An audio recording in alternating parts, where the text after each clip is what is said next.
Okay, what I'm about to share with you is likely to do two things. One, it's going to blow your mind, and two, it will likely put a target on my back. So this is probably going to be the last video I make on this topic.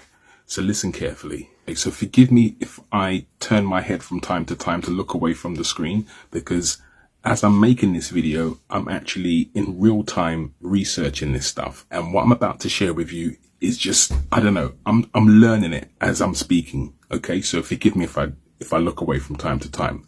However, stay with me.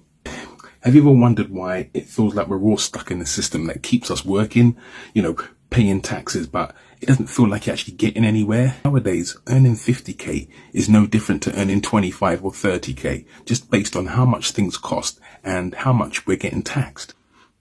I'd like to introduce you to something known as the straw man theory. It's what's known as a birth certificate. We all know what a birth certificate is, okay? It's not just the record of your birth.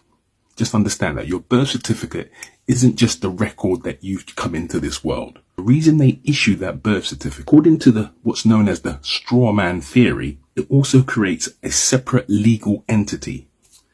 And it's a kind of corporate version of you. Yeah, it's a version of you that the system can deal with, because they can't deal with you as a human being, because you're not a legal entity. You're a human being. You're a living, breathing being. So the system can't deal with you in the way that it wants to. So it has to create a legal entity. And by giving you a birth certificate, you can then be part of their system. Yeah, and the system belongs to them. And that's the key bit you have to understand. It's what the government uses to interact with the financial system.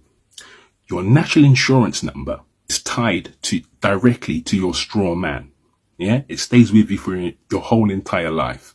And likewise, when you're dead, when you die, you're issued a death certificate, and that almost closes your account with the system. Okay, so just bear with me. You have your birth certificate when you're born, and your death certificate is issued when you die. Yeah, one opens the account, the other closes it. Okay, your taxes are then paid by your straw man. And even things like court cases and contracts are technically with your straw man, not the living, breathing you. So they're always dealing with this entity that represents you, not you as a person. So that's probably why when you go to court, they ask, when you're ever summoned, anybody that's been to court will tell you, they ask you to confirm your straw man identity. And when you're issued a contract, your name will be in capital letters on the top of the contract. Yeah, no lowercase, only capitals, because that's the legal entity that they can deal with that represents you.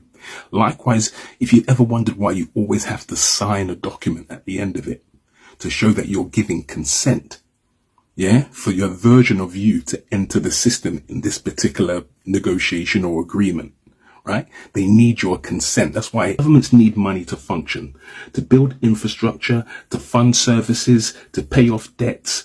But where do they get that money from? Yeah, the money comes from international markets by issuing something called government bonds. Okay, a government bond is like an IOU, right? No different to a banknote. It's a promise to pay.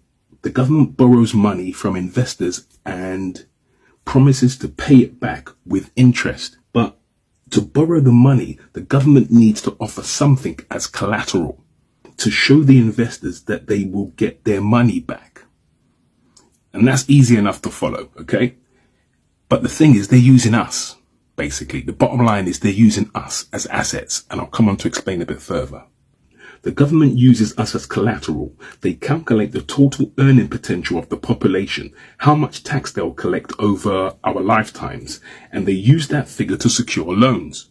For example, in the UK, the government collects about 1.1 trillion annually from taxes.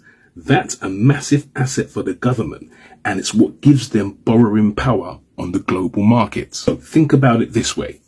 Your future work and taxes are being used right now to back government borrowing, okay?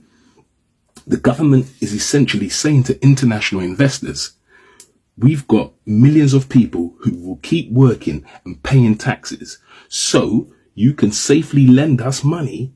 In other words, we the people are being treated as financial assets, whether we realize it or not. Okay, that's how the system works. But here's where it gets even more interesting. While they treat us as assets, we don't have the same rights to manage our own value. Wealthy people and big businesses use trusts to protect their assets and minimize their taxes. So why can't workers do the same with their employment contracts? Why can't we place our labor, our most valuable assets, into a trust to protect our earnings and ensure we benefit directly from our own value? And that's the point I was trying to make in my previous videos. And this was just an idea that came into my head about me understanding the principles of how a trust works. It's about putting an asset in the hands of a trustee, and therefore you're separating yourself. You no longer own that asset, so therefore you can't be taxed against something that doesn't belong to you per se, but you still have control over it. And that's the key thing. You can still enjoy the benefits of the asset, but not be taxed on it. And potentially you still get to hand that down to generations, and by legally and also legally avoid taxation when you do that, when you pass it on. And it's really clever what they've done. And you've got to hand it to them. You know, they've come up with a way of protecting their most valuable stuff. However, we don't get the same privilege to do the same thing with our most valuable stuff. Our work, our labor, our creativity, our energy. The very thing that the government is already using as collateral, we're already assets. However, but they make the clear distinction that you can't put an employment contract into a trust because it's not transferable. You know, it's not tangible.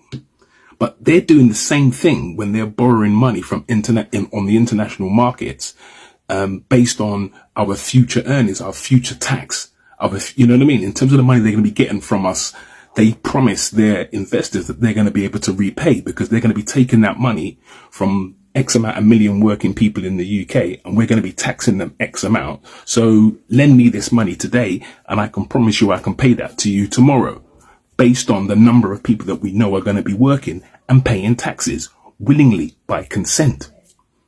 Yeah? Understand that. They've all got birth certificates. They've all got national insurance numbers. So we can prove beyond any doubt that we're good for the loan. And that's what governments around the world have been doing for decades. And we're just part of the system, just playing along. So when it comes to political conversations, we very rarely bring this conversation up. And like I said, it's only those people who work in the legal field or work in financial markets who get it. But they also benefit from it because that's how they earn their cheddar, right? So they're not going to tell us this stuff. But I may be putting myself at risk just by making this video. But I just felt it's necessary to share it so you can at least say you know. And maybe from today going forward, you understand how the system works. So the next time you get into a political conversation with anybody, or the next time you're thinking about who to vote for in the election, have we been asking the right questions? There's a massive Experian out there, you know, credit ratings companies out there that rate governments based on their borrowing power. And I guess the way they get their credit score is based on how well they pay back the money that they borrow. The amount of money they can borrow is all based on how many of us are complicit, who are happy to turn up and log on for the next shift and are happy to pay our taxes on time. If the government can use our lifetime earning potential to borrow money, then why can't we reclaim that value for ourselves? I don't know what you think, but like I said, I feel the more I talk about this subject, I'm potentially going to rub people up the wrong way, and people are going to, you know, point fingers at me for using ChatGPT or for me not knowing how the system really works. And a lot of people call everybody that's in the system, they're calling us names like slaves and deluded or just apathetic or lazy. And it's not that. It's just that people are, you know, times are tough at the moment. There's times are tough for everybody on every income level. Everyone is feeling the squeeze right now.